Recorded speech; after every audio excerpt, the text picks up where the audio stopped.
Handle नहीं कर पा रहा, भविष्य को देखकर सोचता है ये सब मर जाएंगे, मेरे रिश्ते नाते मर जाएंगे, तो मैं इतना दुखी हो जाऊंगा, मैं अतृप्त हो जाऊंगा, सिंहासन का क्या करूंगा, रक्त संजित सिंहासन को मैं लेकर क्या करूंगा।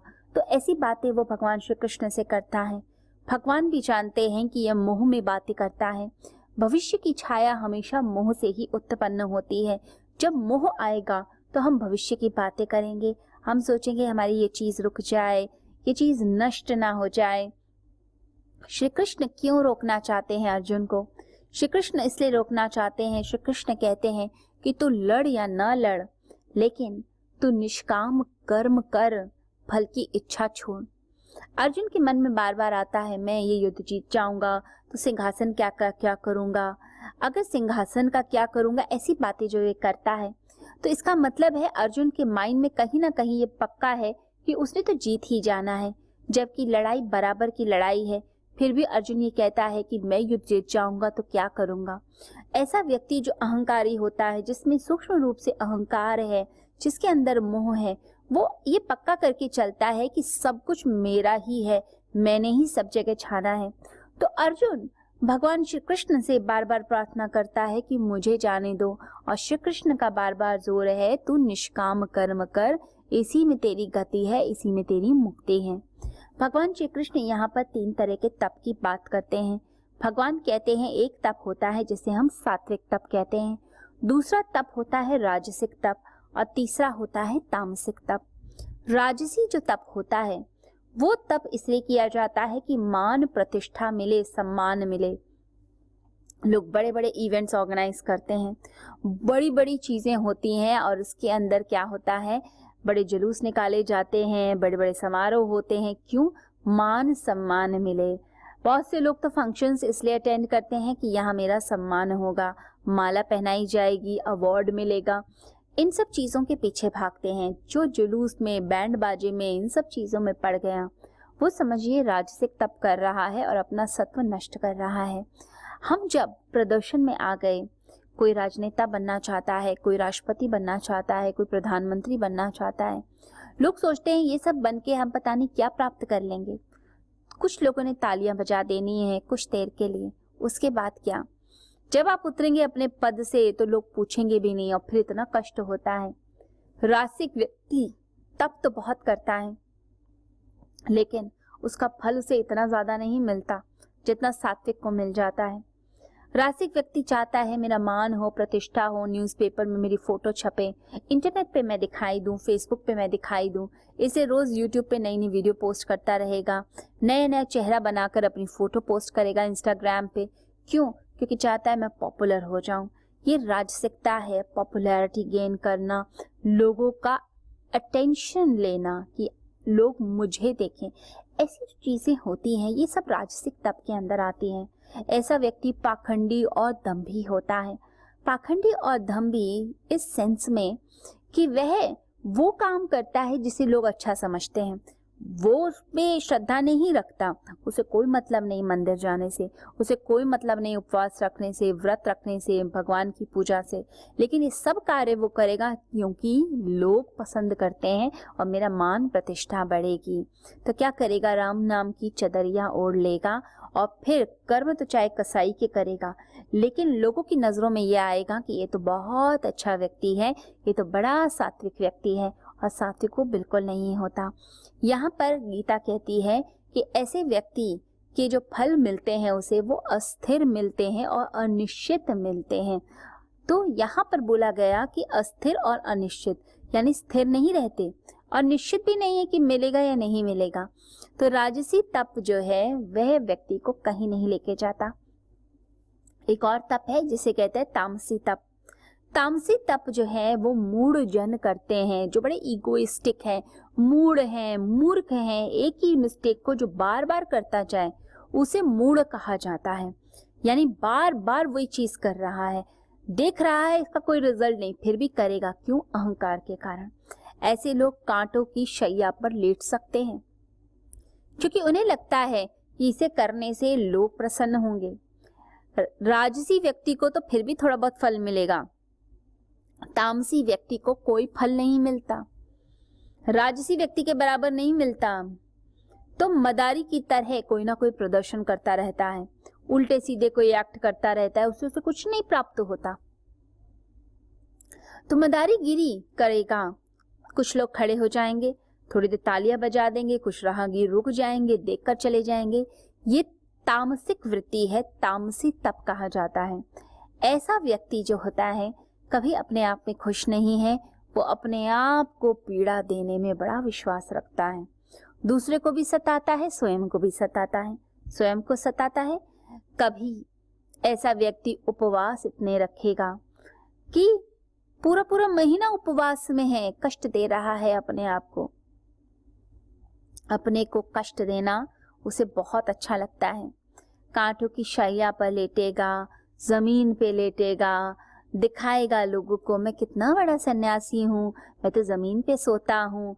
वो ऐसा व्यक्ति दिखाएगा मैं तो कांटों की शैया पर लेटता हूँ। फिर ये दिखाने की कोशिश करेगा कि मैं तो राजमार्ग पे नहीं चलता, मैं तो पगडंडियों पर चलता हूँ, मेरे पैर में कांटे चुभते हैं, घाव में से खून निकलता है, लेकिन मैं कितना बड़ा तपस्वी हूँ। वो जानबूझ के अजीब तरीके के बाल रखेगा, वो अजीब तरीके का शरीर, अजीब तरीके की शक्ल बना के रखेगा, वस्त्र बड़े अजीब अजीब से होंगे। क्यों? क्योंकि लोगों को अट्रैक्ट करना चाहता है, स्वयं को पीड़ा पहुंचाने में मजा आता है। तपस्या के नाम पे कभी एक टांग पे खड़ा हो जाएगा, कभी एक ही जगह रहकर ही तपस्या करेगा, हिलेगा ही नहीं अपनी जगह से। वो सब क्या है? अपने आप को सताना। कई बार हम स्टोरी सुनते हैं कि उस सन्यासी ने इतने साल पहले, उस ऋषि ने इतने साल पहले क्या किया, अपनी आंखें फोड़ दी। अब कोई व्यक्ति अगर अपनी आंखें फोड़ रहा है तो इसमें क्या बड़ी बात है? इससे पता चलता है कि दिमाग उस व्यक्ति का कितना विकृत है, परवर्टेड एनर्जी है उसकी, विकृत एनर्जी, ऐसी एनर्जी है जो स्वयं का नाश कर रही है।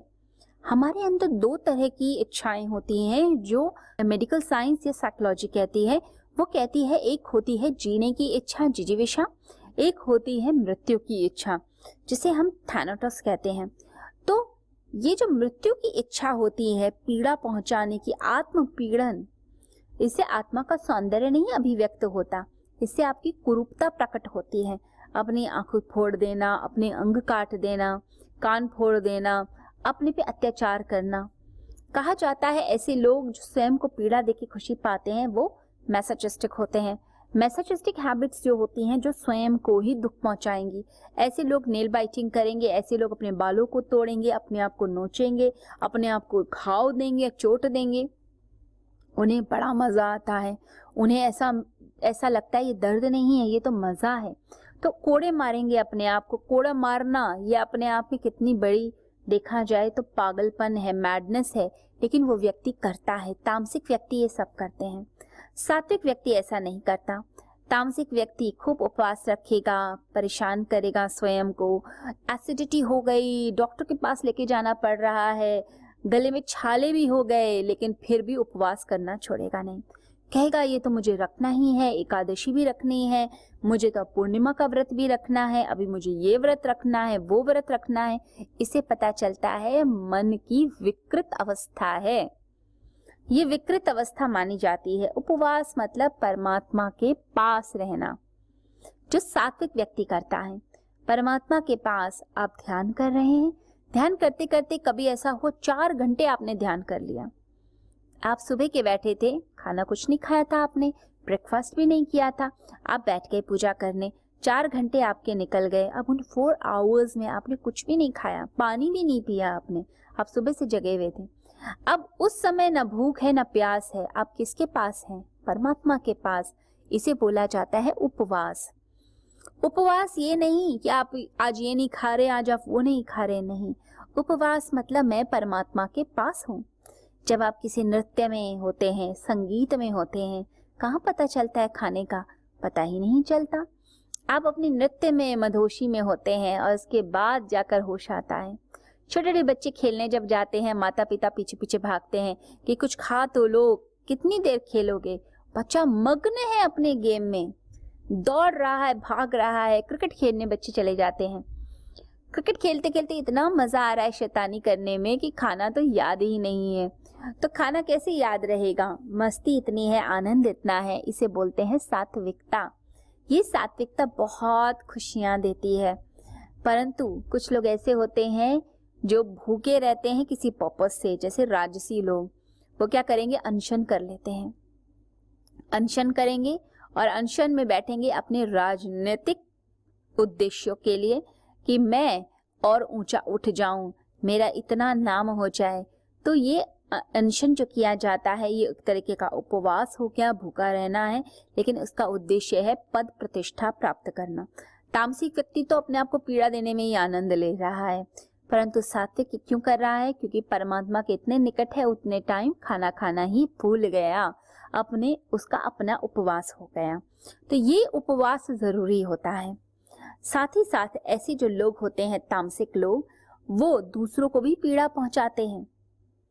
हमने बहुत सी कहानियां सुनी हैं, पंचतंत्र की कहानियां, बहुत सी कहानियां बच्चों में पढ़ाई जाती हैं। तो एक कहानी हमने सुनी हुई है कि एक व्यक्ति ने भगवान से प्रार्थना की, देवता से प्रार्थना की, देवता प्रकट हुए, खुश हुए, देवता से बोला कि मुझे वर चाहिए। देवता ने प्रसन्न होकर कहा जो मांगना है मांग लो, मैं देने को तैयार हूँ। अब व्यक्ति चालाक था, उसने क्या कहा, उसने कहा ये वर दो कि मैं जब भी कुछ मांगू वो चीज मेरी पूरी हो जाए। देवता समझ गए कि चालाकी कर रहा है, तो देवता ने भी चालाकी करी। उन्होंने कहा ठीक है, तुम जो भी मांगोगे वो तुम्हारे पड़ोसियों को दुगना होकर मिल जाएगा।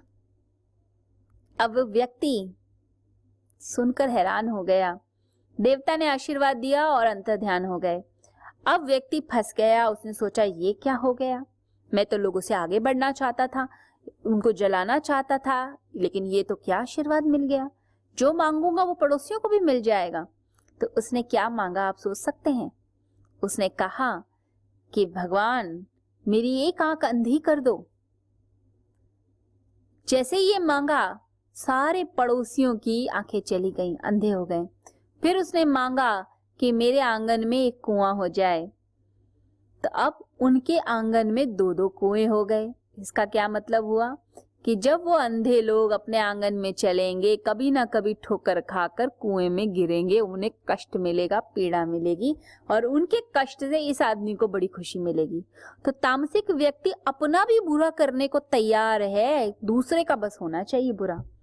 बहुत से लोग ऐसे होते हैं, पड़ोसी का बुरा हो, अच्छा अगर किसी का हो रहा है, किसी के घर में कोई बड़ा टीवी आ गया है, फ्रिज आ गया है, तो उस तामसिक व्यक्ति को इतना कष्ट होता है, उसे लगता है बस मैं किसी का बुरा कर दूं, किसी तरह ये व्यक्ति नीचे गिर जाए।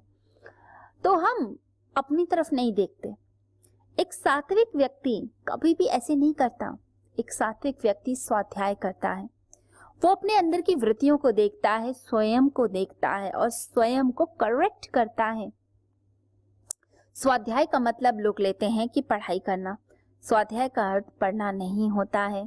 स्वाध्याय का अर्थ होता है अपना अध्ययन करना, स्वयं का अध्ययन करना, स्वयं को देखना कि आप एक्चुअली में इस सिचुएशन में ऐसे रिएक्ट करते हैं। हम अपने आप को भगवान बुद्धि समझ के बैठे हुए हैं, लेकिन जब सिचुएशंस आती है तब हम उल्टा सीधा व्यवहार करते हैं। किसी ने क्रोध किया, गाली दी, किसी ने अपशब्द बोले, तुरंत रिएक्शन होता है। अगर हम सच में शांत हैं तो हम दूसरे व्यक्ति की बात पर रिएक्ट नहीं करेंगे। अगर हम सच में स्थिर हैं तो हम अस्थिर नहीं होंगे, हिलेंगे नहीं दूसरे व्यक्ति के वचनों से। हम अपने अंदर स्टेबल रहेंगे।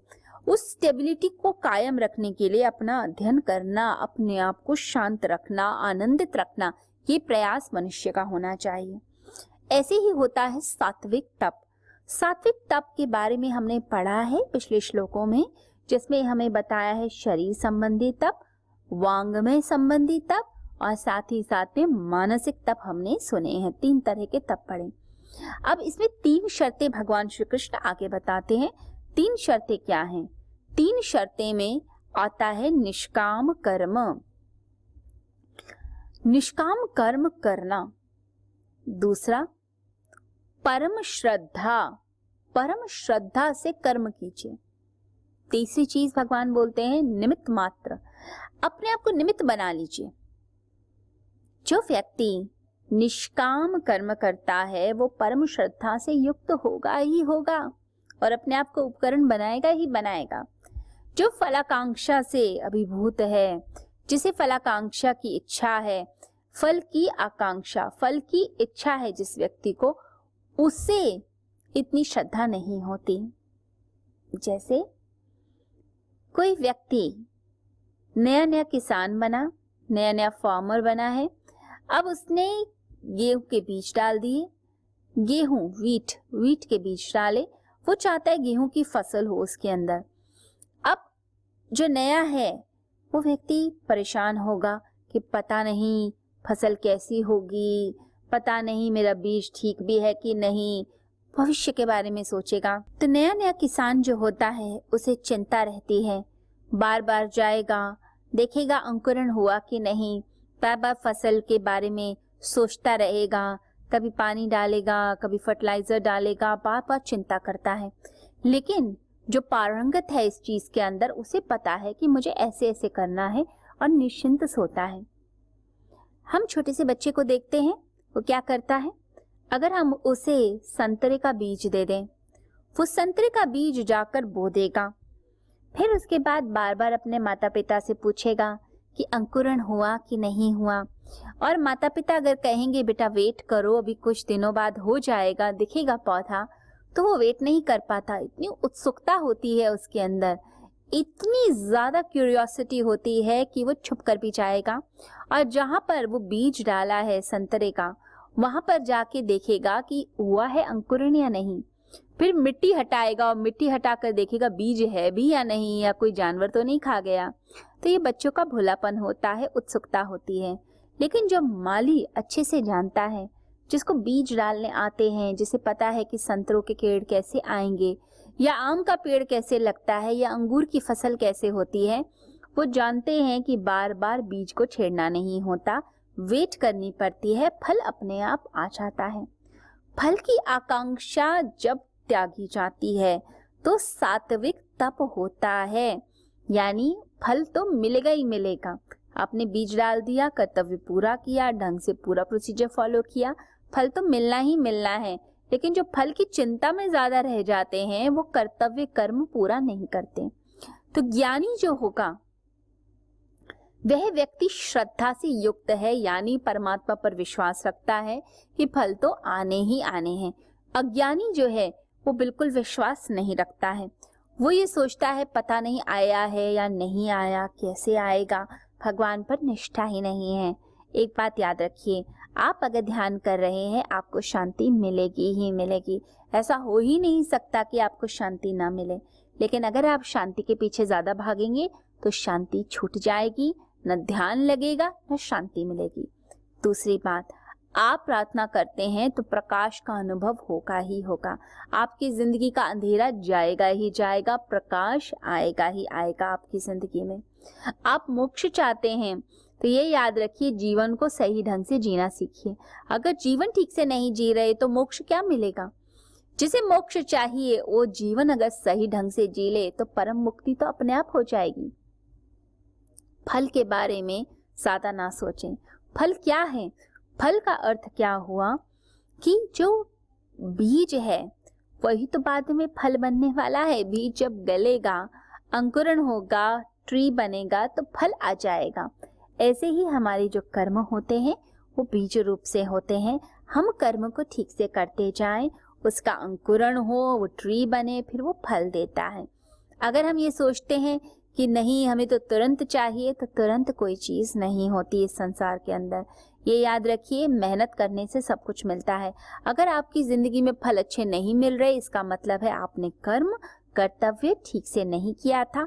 आपको 100% देना है अपना इस चीज में, तो इसका ध्यान रखना है। साथ ही साथ लोग ये बोलते हैं कि हमने तो बड़ा अच्छा कर्म किया था परंतु हमें वैसा फल नहीं मिलता, हम अच्छा करते हैं हमारे साथ बुरा होता है। ऐसा कोई रूल नहीं है। कर्म का सिद्धांत क्या है उसको समझिए। कर्म का सिद्धांत ये है, आप जिस इंटेंशन, जिस भावना से कर्म करते हैं उसका फल आपको जरूर प्राप्त होता है। आपकी इंटेंशन अगर अच्छी है, आपने अगर अच्छा सोचा है तो आपके साथ भला होगा ही होगा। ये बात आप याद रख लीजिए। तो आपका भला होगा अगर आपने इंटेंशन सही रखी।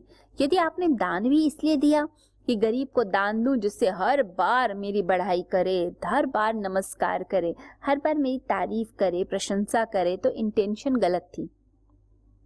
इंटेंशन थी कि मेरी तारीफ हो।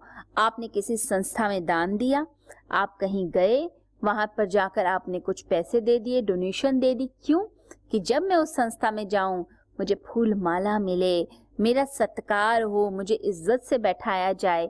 तो इसका मतलब है आपकी इंटेंशन गलत है, और ऐसी इंटेंशन के साथ कभी भी कर्म का फल अच्छा नहीं मिलता। आपने वहां गलती कर दी। याद रखिए, नीम बोओगे तो नीम ही मिलेगा, आम बोओगे तो आम मिलेगा। ये सिंपल रूल है इस संसार का। भारत की गहनतम से गहनतम जो खोज हुई है, वो खोज जो हुई है वो है कर्म का सिद्धांत, कि हम ये जाने कि जो हम बोते हैं हम उसी की फसल काटते हैं। लोग क्या करते हैं, कर्म में शक्ति कम लगाते हैं और फल की आकांक्षा में ज्यादा जीवन को जीने की कोशिश करते हैं।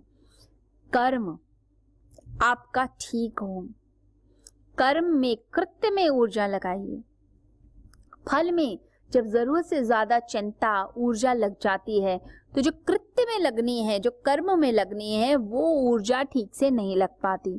और जब वो ऊर्जा ठीक से नहीं लग पाती तो फल विकृत आते हैं और फिर आप घबरा जाते हैं। फिर आप घबरा जाएंगे और घबराने के बाद फिर क्या होता है, फल और विकृत होता है। फिर तीसरी बार और ज्यादा खराब होगा और फल नष्ट हो जाता है। आप बिल्कुल कॉन्फिडेंस लूज कर जाते हैं कि मुझसे तो होगा ही नहीं, मैं तो कर ही नहीं सकता, तो फल नष्ट हो जाता है। याद रखिए, अपनी ऊर्जा लगाइए अपने कर्म में। जो व्यक्ति कर्म में ऊर्जा लगाता है वही सक्सेसफुल होता है, और जो ख्याली पुलाव बनाता रहता है, जो सिर्फ इमेजिनेशन में जी रहा है, वैसे तो उसे असुर कहा गया है गीता के अंदर। तो ज्यादा सोचते रहना तामसिक तप हो जाएगा। आपने बस कर्म करना है, जो आपने सोचा है उसे ढंग से कीजिए। एक तपस्वी वह होता है जो व्यक्ति बहुत ज्यादा फल की इच्छा नहीं करता, लेकिन वह व्यक्ति जो है वो मेहनत करता है, अपना कृत्य ठीक से करता है। वो जानता है भगवान ने ये सांसें दी हैं, भगवान ने ये जीवन दिया है, बस इस जीवन को मैं ठीक से निभा लूं, मेरा जीवन ठीक से बीते। परमात्मा की कृपा है, अनंत अनंत कृपा है मेरे ऊपर, और मैं इतनी भविष्य की क्यों चिंता करूं। इतनी भविष्य की मैं अगर चिंता करूंगा तो मैं तो जी नहीं पाऊंगा, और ये जीवन जीने के लिए मिला है, और जीवन ठीक से जी लिया तो मुक्ति भी हो जाती है। तो वो व्यक्ति क्या करता है, वो व्यक्ति कभी कुछ नहीं मांगता परमात्मा से। सात्विक तप का लक्षण है, वो कुछ नहीं मांगता परमात्मा से, और कहता है मेरी चिंता करने वाला तू बैठा है तो मैं क्यों चिंता करूं, मैं चिंता करके तेरे ऊपर से अपनी श्रद्धा हटा लूं। परम श्रद्धा से युक्त होगा सात्विक तप, जिसमें फल की आकांक्षा नहीं होती। फल की आकांक्षा ड्रॉप कीजिए, फल की आकांक्षा छोड़िए और अपने मन को सात्विक कर्मों में लगाइए, सात्विक तपों में लगाइए। गीता में ये जो 3 तप बताए गए हैं, अगर इन 3 तपों का ध्यान रखते हुए हम जीवन को जीते हैं तो हमारा जीवन सार्थक होता है। जो लोग मुमुक्षु हैं, मोक्ष की इच्छा रखते हैं, मुक्ति की इच्छा रखते हैं, जो चाहते हैं कि इस जीवन से छुटकारा ही हो जाए, दोबारा जन्म ना हो, ऐसे लोगों को सात्विक तप करना चाहिए। यानी जितनी हो सके लोगों की मदद कीजिए, अपने आसपास जितने लोग हैं सबकी मदद कीजिए।